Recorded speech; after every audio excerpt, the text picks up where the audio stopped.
오늘 우리에게 주신 하나님 말씀을 같이 보겠습니다. 오늘 우리에게 주신 말씀은 시편 37편 4절로 6절까지의 말씀입니다. 시편 37편 4절에서 6절의 말씀, 제가 가진 성경으로 구약 827페이지에 있습니다. 우리 하나님 말씀 우리 또박또박 한 목소리로 봉독하시겠습니다. 또 여호와를 기뻐하라. 그가 내 마음의 소원을 내게 이루어 주시리로다. 내 길을 여호와께 맡기라. 그를 의지하면 그가 이루시고 내 의를 빛같이 나타내시며 내 공의를 정오의 빛같이 하시리로다. 아멘. 오늘 말씀의 제목을 같이 합시다. 신령한 복으로 살아갑시다. 다시 한번 할까요? 신령한 복으로 살아갑시다. 아멘, 아멘, 아멘. 제가 얼마 전에 각 나라마다 새해 인사가 이렇게 소개되어 있는 책을 본 적이 있습니다. 미국에서는 새해가 되면은 이렇게 인사하죠. 해피 뉴 이어. 다 아시죠? 한번 여기서 인사해볼까요? 해피 뉴 이어. 해피 뉴 이어. 무슨 뜻이죠? 행복한 한 해 되세요 라는 말입니다. 자, 일본에서는 어떻게 인사할까요? 아케루 오메데또 고자이마스 라고 인사를 합니다. 아케루 오메데또 고자이마스. 이게 무슨 말인가 하면요, 새해가 열린 것을 축하합니다 라고 인사를 하는 거예요. 새해가 열린 것을 축하합니다. 중국에서는 뭐라고 하냐면요, 신니엔 꽈일러 라고 인사를 합니다. 신니엔 꽈일러. 이 말이 무슨 뜻이냐? 즐거운 새해 보내세요 라는 말 합니다. 또 이런 말도 해요. 쥐니지엔꽝 라고 얘기합니다. 이건 뭐냐면 건강하세요. 건강하세요 라는 인사를 합니다. 자, 그렇다면 우리나라에서 새해가 되면 어떻게 인사하죠? 새해 복 많이 받으세요. 이거는 제가 어렸을 때나 지금이나 똑같이 인사하는 것 같아요. 새해 복 많이 받으세요. 새해가 돼서 우리 가정의 어른들 앞에 딱 서가지고 일렬로 서서 저희 집은 이렇게 합니다. 차렷! 절! 하면은 새해 복 많이 받으세요 하고 다 절을 해요. 제일 연장자가 차렷! 절! 하면 절을 다 합니다. 네, 새해 복 많이 받으세요. 그렇게 하고 인사를 합니다. 자, 저는 이 인사를 보면서 우리나라 인사가 좀 다른 나라 인사하고는 좀 뭔가 다르구나라는 것을 느낄 수 있었습니다. 그것은 무엇이냐? 다른 나라에서는 새해가 됐을 때 행복하세요. 아니면은 축하합니다. 어떤 그런 행복과 축하, 건강 이런 것들을 기원하는 반면에 우리나라는 복을 굉장히 원하면서 복을 바라면서 복을 기원하는 그러한 인사를 하는 것을 볼 수가 있었습니다. 우리나라 사람들 참 복이라는 단어 참 좋아하는 것 같아요. 복 많이 받으세요. 복 많이 받으세요. 그래서 1년 시작할 때 보면은 우리 가정이 복을 받고 사업이 복을 받고 자녀들이 복을 받기를 참 원합니다. 그리고 또 가정에 많은 복이 오기를 원하면서 지금은 좀 많이 그렇지 않지만 옛날에만 해도 복조리를 많이 사가지고 가정에 이렇게 걸어놓고 또 친지들에게 이웃들에게 선물하기도 했었습니다. 자, 사랑하는 여러분, 우리가 복을 받기를 바라고 복을 원하는 것은 결코 나쁜 것이 아닙니다. 하나님께서도 우리 인간을 창조하시고 제일 먼저 하신 일이 인간에게 복을 주셨던 것이에요. 복을 구하는 것은 절대 나쁜 것이 아니에요. 하지만 우리가 중요한 것은 크리스찬으로서 우리는 무슨 복을 구해야 되느냐는 것입니다. 무슨 복을 구하면서 살아야 되는 것인가? 우리가 그리스도인이라면 세상과는 구별되게 살아가야 될 줄로 믿습니다. 또한 세상이 바라는 복이 아니라 하나님이 주시는 복을 바라보며 그 복을 구하면서 살아가야 될 줄로 믿습니다. 자, 그렇다면 그리스도인들이 구해야 될 복은 무엇일까요? 그리스도인들이 구해야 될 복. 자, 우리는 하나님이 주시는 신령한 복을 구하면서 살아가야 될 줄로 믿습니다. 신령한 복을 구하면서. 자, 그렇다면 신령한 복은 또 무엇을 의미할까요? 신령한 복은 우리가 하나님의 자녀가 되었다는 것, 성도가 되게 하셨다는 그 복인 것입니다. 여러분, 세상의 그 어떤 복보다도 내가 하나님의 자녀가 되었다는 그 복이 얼마나 큰 복인지 몰라요. 세상과 구별되어서 성도로 살아갈 수 있는 복을 주셨다는 것, 이것이 얼마나 큰 복인지 모릅니다.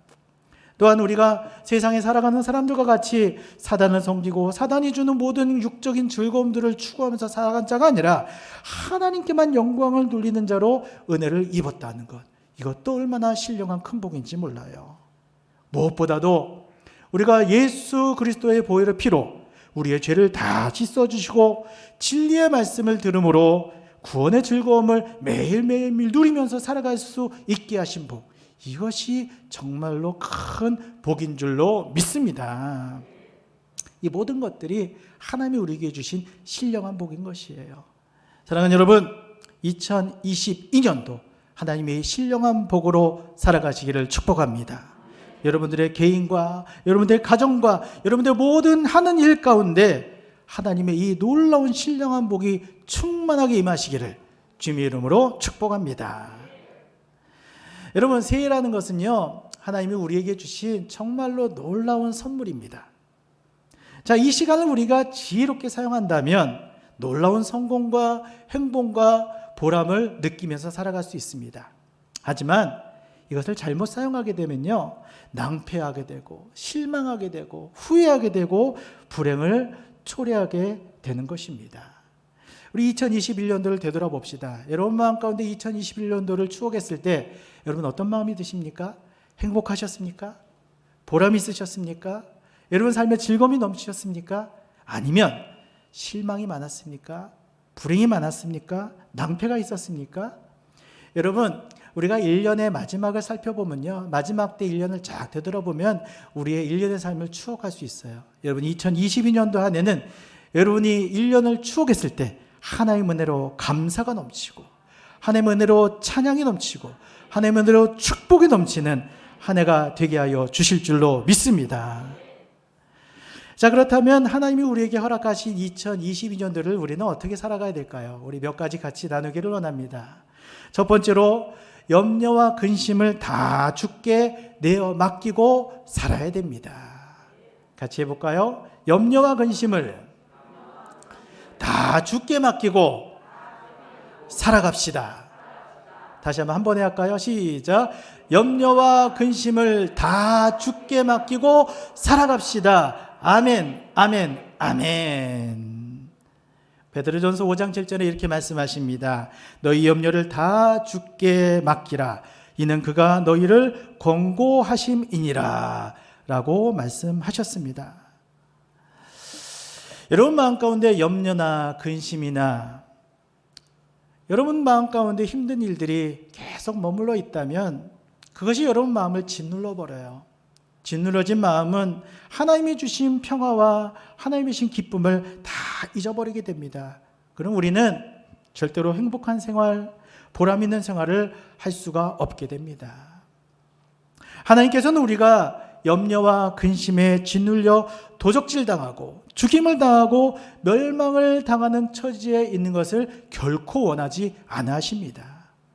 그래서 빌립보서 4장 6절 7절에 아무것도 염려하지 말고 오직 모든 일에 기도와 간구로 너희 구할 것을 감사함으로 하나님께 아뢰라. 그리하면 모든 지각에 뛰어난 하나님의 평강이 그리스도 예수 안에서 너희의 마음과 생각을 지키시리라 라고 말씀하고 있는 것입니다. 자, 그러므로 여러분이 2021년도 한 해를 모든 염려와 근심을 하나님께 맡기면서 살아가시기를 주님의 이름으로 축복합니다. 살다 보면 염려도 생겨요. 근심도 있습니다. 누구에게나 다 어려움은 작게 크게 다 있기 마련입니다. 하지만 하나님의 자녀라면 세상 사람과는 다른 차별점이 있어요. 우리는 그 염려 근심을 내가 끌어안고 사는 것이 아니에요. 하나님 앞에 다 맡기고 하나님 앞에 다 올려드리면서 살아가는 것이에요. 그렇게 우리는 모든 염려와 근심 가운데서도 자유를 누리고 행복을 누리고 하나님 앞에 감사하면서 살아갈 수 있다는 것이에요. 하나님은요, 우리가 맡기지 않은 염려에 대해서는 책임을 지지 아니하십니다. 여러분 스스로 주님 앞에 나와서 주님 앞에 모든 염려를 맡길 때 주님께서는 그 모든 염려, 근심, 고통을 다 맡아주시고 그 문제를 해결해 주시는 것입니다. 염려와 근심에 짓눌려서 넘어지지 않게 하여 주실 것임을 믿으시기를 바랍니다. 자, 그런데도 이것을 알고 있음에도 불구하고 요즘에 많은 그리스도인들이 기도할 때 주님 앞에 온전히 다 맡기지를 못합니다. 여러분, 기도는 예를 들자면 부둣가에 메어놓은 하나님의 배에 짐을 실어 놓는 것과 마찬가지입니다. 여러분이 기도를 통해서 하나님의 배에 여러분들의 모든 것들을 맡기면 하나님께서는 그 모든 짐을 다 책임져 주실 것입니다.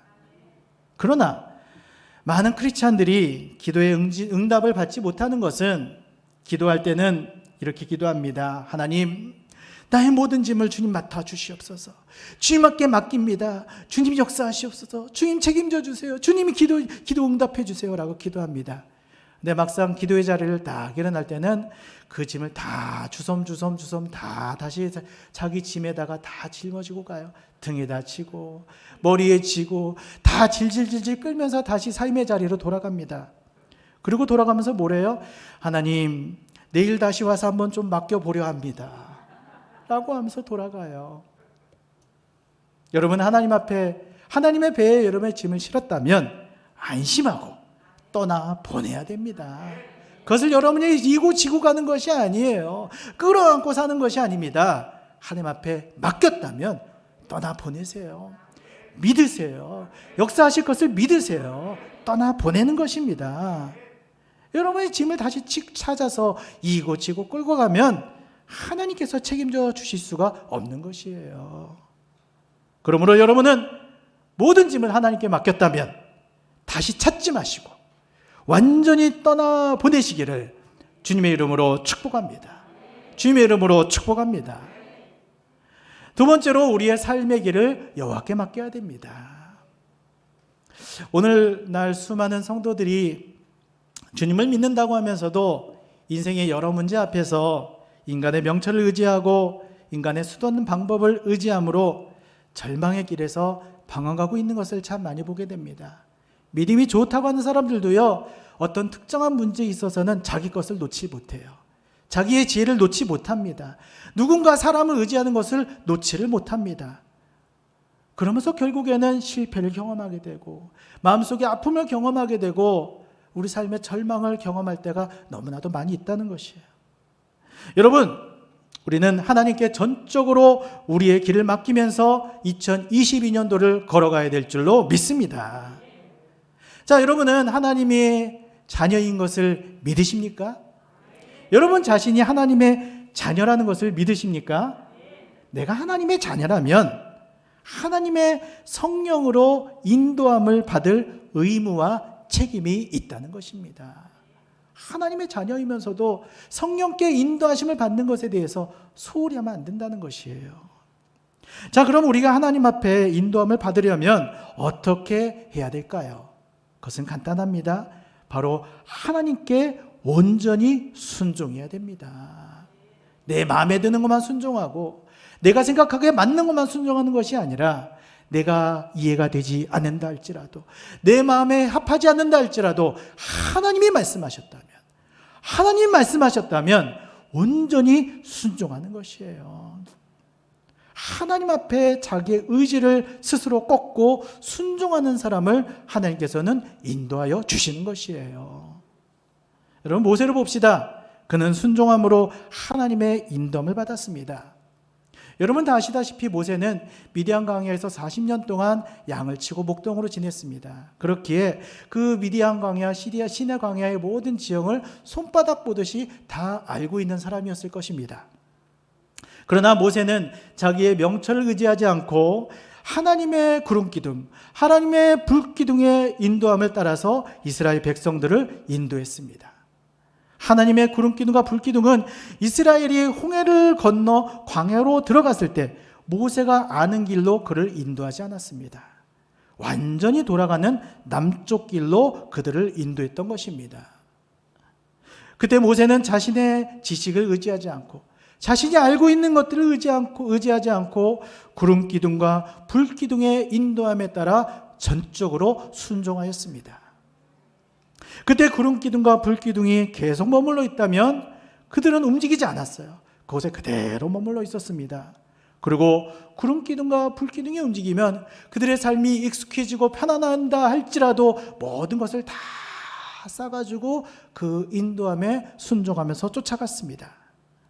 모세가 이렇게 순종함으로 결국에는 이스라엘 백성들이 적과 꿀이 흐르는 가나안 땅에 도달할 수가 있었던 것입니다.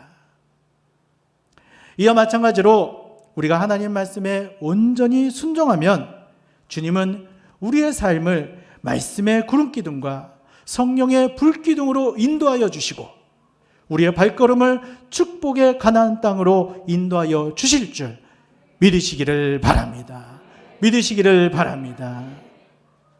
세 번째로 하나님 안에서 선택받은 일에 감사하며 사는 자가 되어야 됩니다. 하나님께 내가 선택받았다는 것, 하나님의 선택을 받았다는 거에 감사하면서 살아가야 돼요.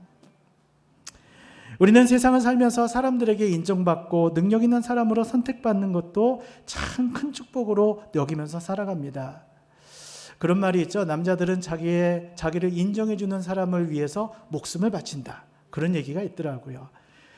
누구에게나 사람에게 아니면 누군가에게 인정받는 것에 대해서 굉장히 기쁨을 느낍니다. 내 삶의 많은 의미를 거기에 두고 살기도 합니다. 하지만 여러분 기억하세요. 다른 그 무엇보다도 누구에게 인정받고 누구에게 축복받는 것, 누구에게 인정받는 것보다도 내가 하나님께 선택받았다는 것, 내가 하나님께 선택받았다는 것, 이것이야말로 말로 다 할 수 없는 은혜라는 것입니다. 여러분, 이 선택에 감사하신 여러분 되시길 바랍니다. 이 선택에 감사하신 여러분 되시기를 바랍니다. 세상의 그 무엇보다도 하나님을 사랑하며 주의 계명과 말씀에 순종하는 자로 살아가시기를 바랍니다. 오늘 오전에 말씀하시지만 다니엘을 보십시오. 다니엘은 바벨론으로 끌려갔지만 왕에게 인정을 받아서 바벨론 지방을 다스리는 높은 관리가 되었습니다. 바벨론의 어떤 사람도 그를 해할 수가 없었습니다. 그는 자기가 하고 싶은 일을 마음대로 다 할 수 있는 위치에 있었습니다. 그는 그곳에서 굳이 하나님을 찾지 않아도 성공할 수 있었고요. 부유롭게 모든 것들을 누리면서 살아갈 수 있는 위치에 있었습니다. 그러나 다니엘은 그 마음 중심에 하나님의 말씀과 계명을 새겨놓고 하나님을 경외하는 삶을 살아갔습니다.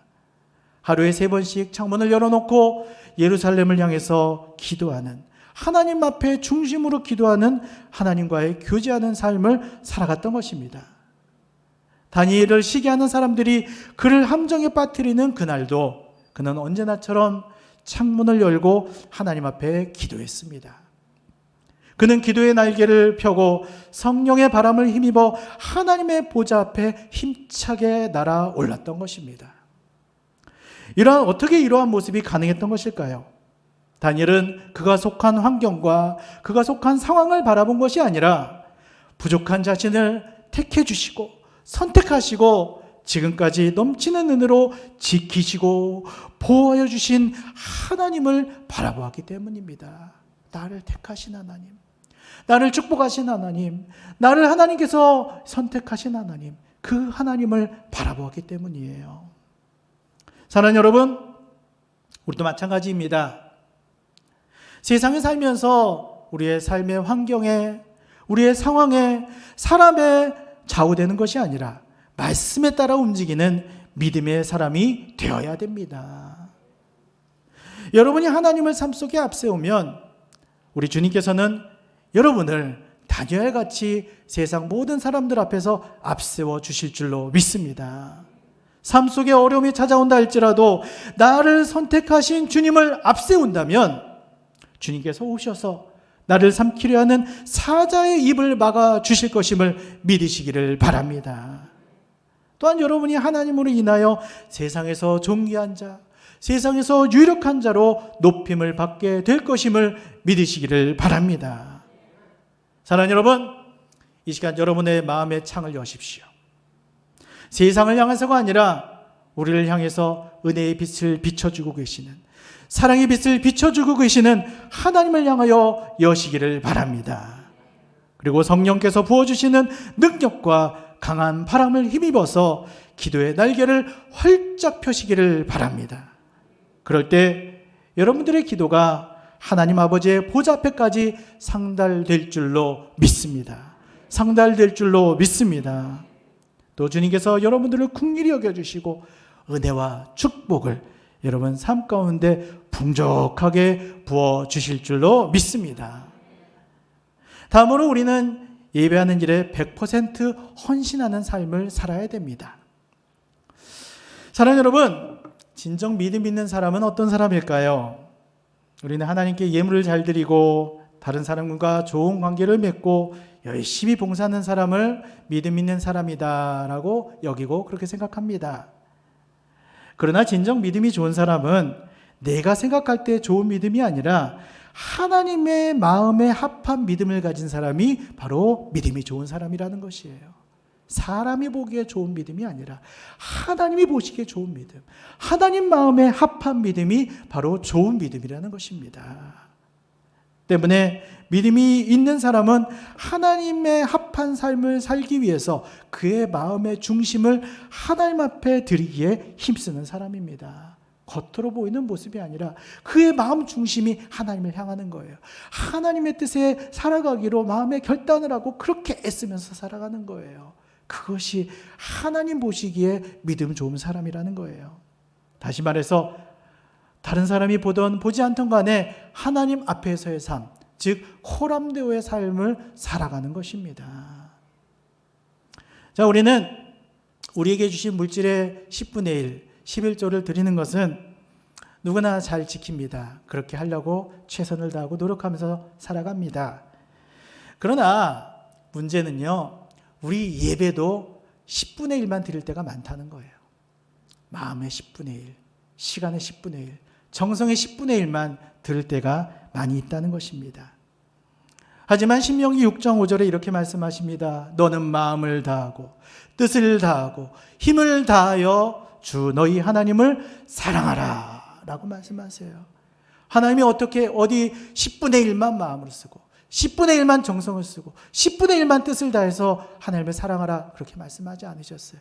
내 마음을 다하고 힘을 다하고 정성을 다해서 주 너희 하나님을 사랑하라 라고 말씀하시는 거예요. 사랑하는 여러분, 하나님은 우리가 신앙생활을 할 때 마음의 일부가 아니라 우리 마음의 전부를 받으시기를 기뻐하십니다. 여러분 마음의 100%를 받기를 기뻐하신다는 거예요. 우리가 하나님 앞에 헌신할 때 쓰다만 것이 아니라 그냥 다 하고 나가지고 나머지 것 드리는 것이 아니라 100% 중심으로 드리는 헌신을 기뻐하신다는 거예요. 사도행전 5장에 보시면 아나니아와 삽비라가 자신의 모든 것들을 바쳐서 하나님 앞에 사도에게 드렸던 장면이 기록이 되어 있습니다. 이들은 자신의 모든 재산을 팔아서 예물로 드렸습니다. 어떤 문제도 없는 것 같았습니다. 겉으로 보기에도 참 남들이 보기에도 참 귀한 일을 한 것이에요. 하지만 그들은 그 자리에서 즉시 죽임을 당하고 말았습니다. 왜 그럴 것일까요? 왜 그랬던 것일까요? 그것은 그들의 마음이 병들었었기 때문이에요. 그들의 마음이 병이 들었기 때문에. 하나님께 전적으로 헌신하기로 작정했다면 그대로 했어야 됨에도 불구하고 아깝다는 마음이 들었어요. 그들의 마음이 하나님의 것과 자신의 것으로 나누어져 버렸던 것이에요. 결국에는 그런 모든 마음이 하나님을 무시하는 범죄를 저지르고 말았다는 것입니다. 사랑하는 여러분, 이와 마찬가지로 하나님은 우리가 예배할 때, 헌신할 때 우리의 마음의 중심을 드리기를 원하십니다. 여러분 마음의 중심을 드리기를 원하세요. 사람은 여러분들이 드리는 물질과 여러분이 드리는 행위를 보겠지만 하나님은 그 속에 있는 여러분 마음의 중심을 보신다는 거예요. 여러분 중심이 하나님 앞에 100% 헌신하는지, 여러분 마음의 중심이 하나님 앞에 100% 향하고 있는지 그것을 보신다는 것이에요.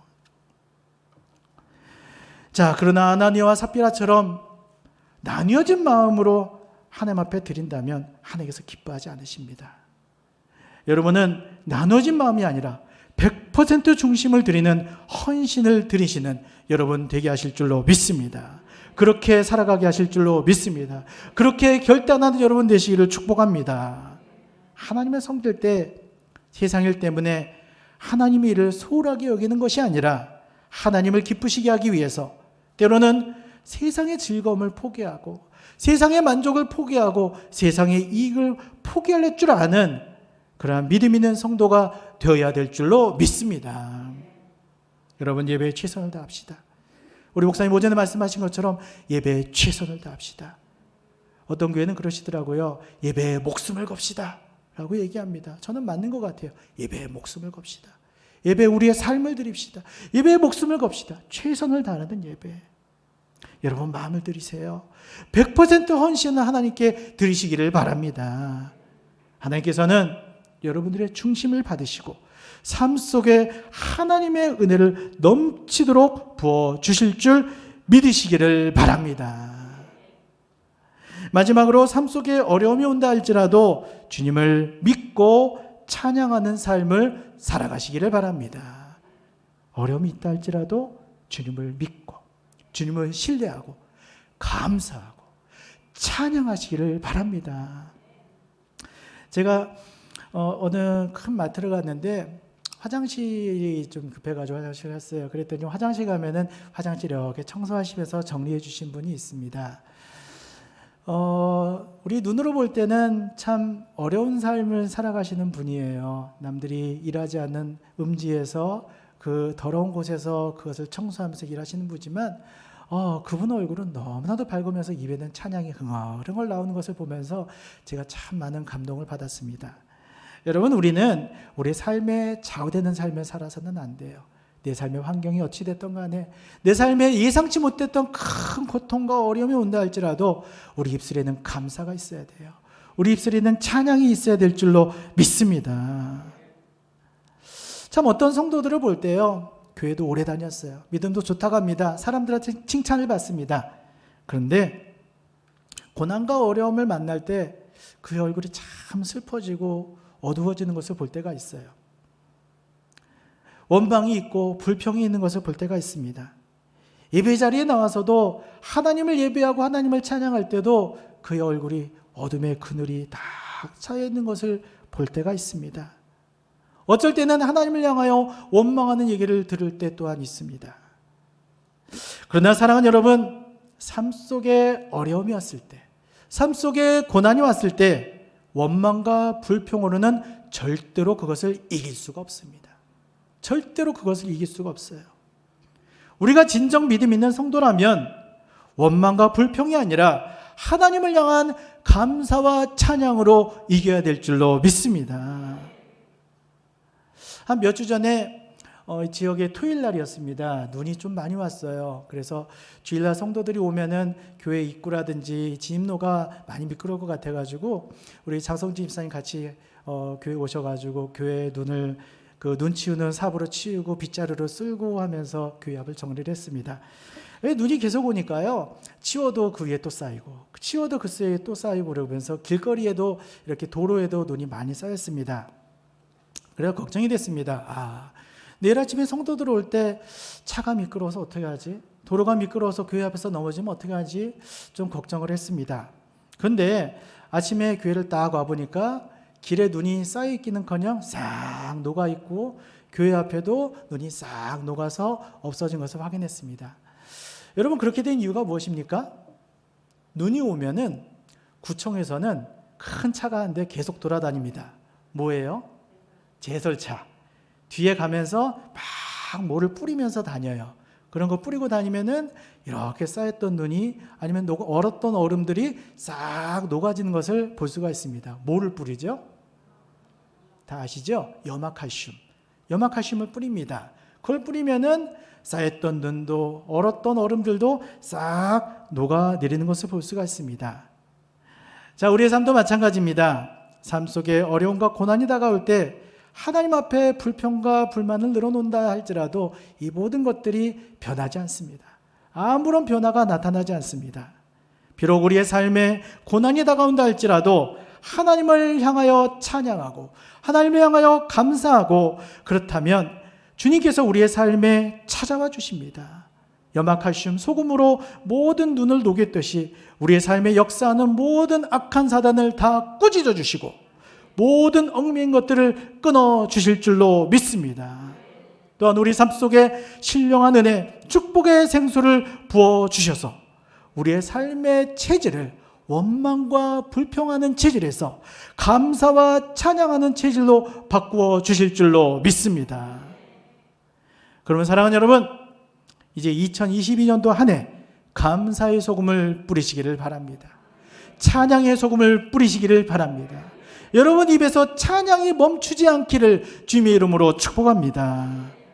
그럴 때 주님이 우리의 마음은 소원을 들어주시고 여러분들의 삶의 밭에 신령한 은혜를 부어주셔서 기쁨의 열매, 축복의 열매가 풍성하게 맺히는 2022년도 한 해가 되게 하여 주실 줄로 믿습니다. 되게 하여 주실 줄로 믿습니다. 우리 같이 합시다. 신령한 2022년도 신령한 복으로 살아갑시다. 아니, 언제요? 언제? 다시 한번 2022년도 신령한 복으로 살아갑시다. 아멘, 아멘, 아멘. 오늘도 하나님께 그렇게 역사하실 줄로 믿습니다. 자, 우리 아까 은혜 찬양했는데 우리 은혜 찬양 한번 다시 한번 할까요?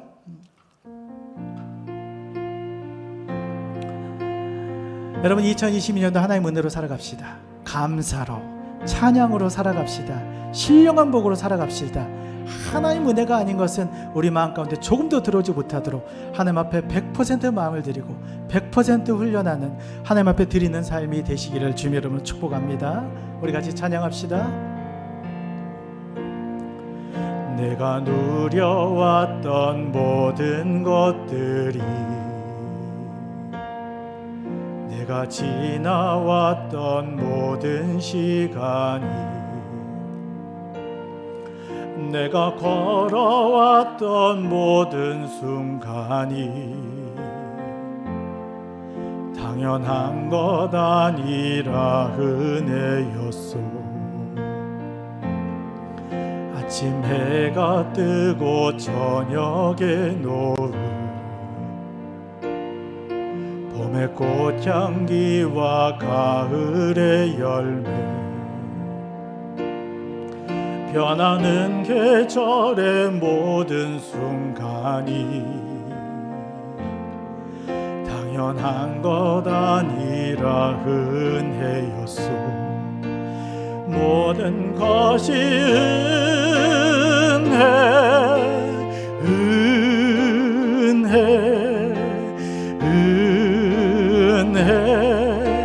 한없는 은혜. 내 삶에 당연한 건 하나도 없었던 것을 모든 것이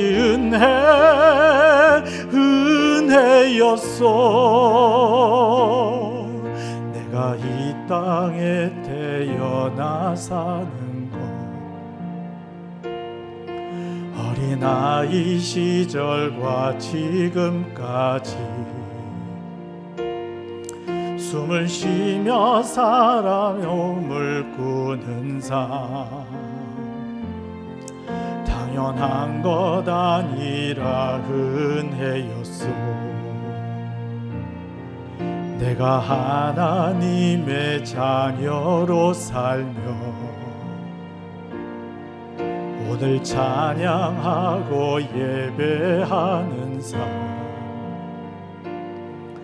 복음을 전할 수 있는 축복이 당연한 것 아니라 은혜였소. 모든 것이 은혜,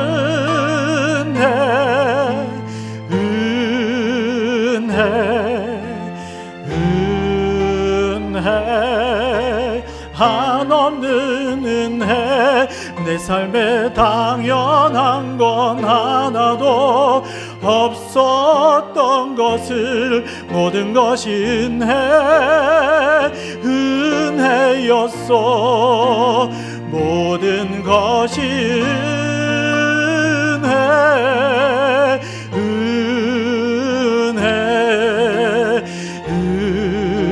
은혜, 한없는 은혜. 내 내 삶에 당연한 건 하나도 없었던 것을 모든 것이 은혜였어. 모든 것이 은혜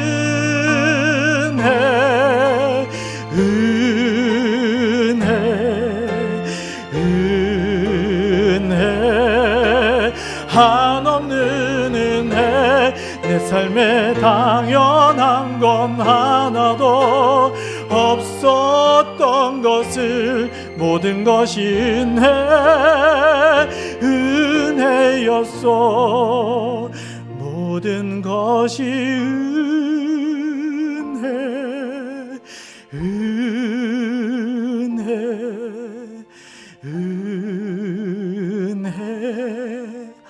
한없는 은혜. 내 삶에 당연한 건 하나도 없었던 것을 모든 것이 은혜였어.